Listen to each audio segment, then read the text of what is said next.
मोदी सरकार ने केंद्रीय कर्मचारियों को यूनिफाइड पेंशन स्कीम के रूप में एक बहुत बड़ा तोहफा दे दिया है। यूपीएस को मंजूरी मिलने के बाद खुद पीएम मोदी ने सोशल मीडिया पर पोस्ट के जरिए देश भर के केंद्रीय सरकारी कर्मचारियों की तारीफ की है। अब जब अगले साल 1 अप्रैल से देश भर में यूपीएस लागू हो जाएगा तो सवाल ये उठता है कि आखिर ये यूनिफाइड पेंशन स्कीम पुराने पेंशन से कितना अलग है, और सवाल ये भी कि यूपीएस में वो कौन सी कमियां हैं जो आज भी कर्मचारियों को पुराने पेंशन स्कीम की याद दिलाएगी। तो चलिए इस वीडियो में अंत तक बने रहिए ताकि हम आपको आसान और सरल भाषा में ओल्ड पेंशन स्कीम और यूनिफाइड पेंशन स्कीम के बीच का अंतर समझा सकें। यूनिफाइड पेंशन स्कीम की कमियां जानने से पहले इतिहास में जाकर सरकार की पेंशन योजनाओं को समझ लेना जरूरी है। दरअसल हमारे देश में दिसंबर 2003 तक सरकारी कर्मचारियों के लिए ओल्ड पेंशन स्कीम यानी ओपीएस लागू थी। जनवरी 2004 में अटल बिहारी वाजपेयी की सरकार ने इसे हटाकर न्यू पेंशन स्कीम यानी एनपीएस को लागू कर दिया। एनपीएस पर धीरे धीरे कई तरह के सवाल उठने लगे।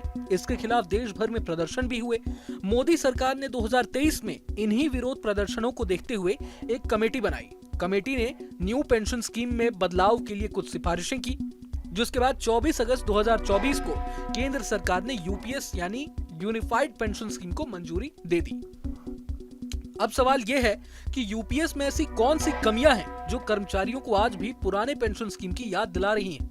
अगर ध्यान दिया जाए तो यूनिफाइड पेंशन स्कीम में सरकारी कर्मचारियों को अपनी सैलरी में से 10% योगदान पेंशन के लिए करना होगा, जबकि ओल्ड पेंशन स्कीम की बात करें तो इसमें कर्मचारियों को किसी प्रकार का योगदान नहीं करना होता था। यूपीएस में कर्मचारियों को बेसिक सैलरी का 50% पेंशन के रूप में मिलेगा, जबकि ओपीएस में कुल वेतन का 50% पेंशन के रूप में मिलता था।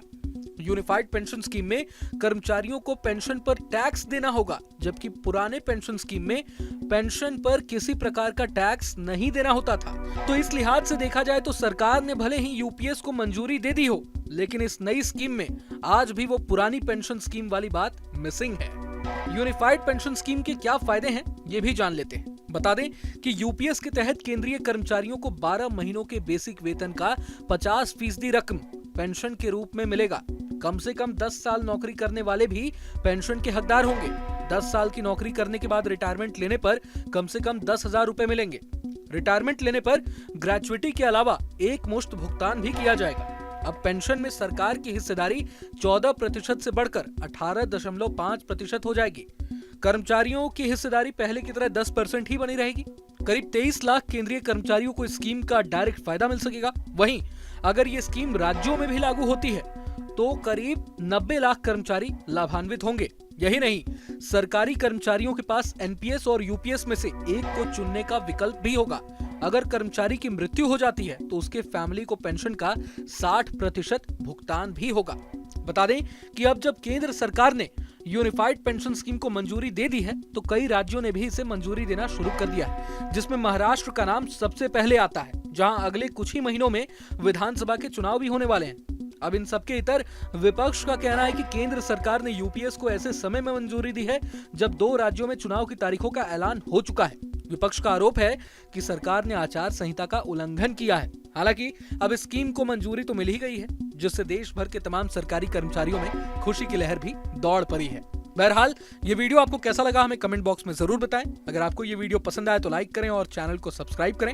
वहीं तमाम बड़ी खबरों के लिए देखते रहें न्यूज नेशन। न्यूज नेशन अब व्हाट्सएप पर खबरों के ताजा अपडेट के लिए न्यूज नेशन के इस क्यूआर कोड को स्कैन करें।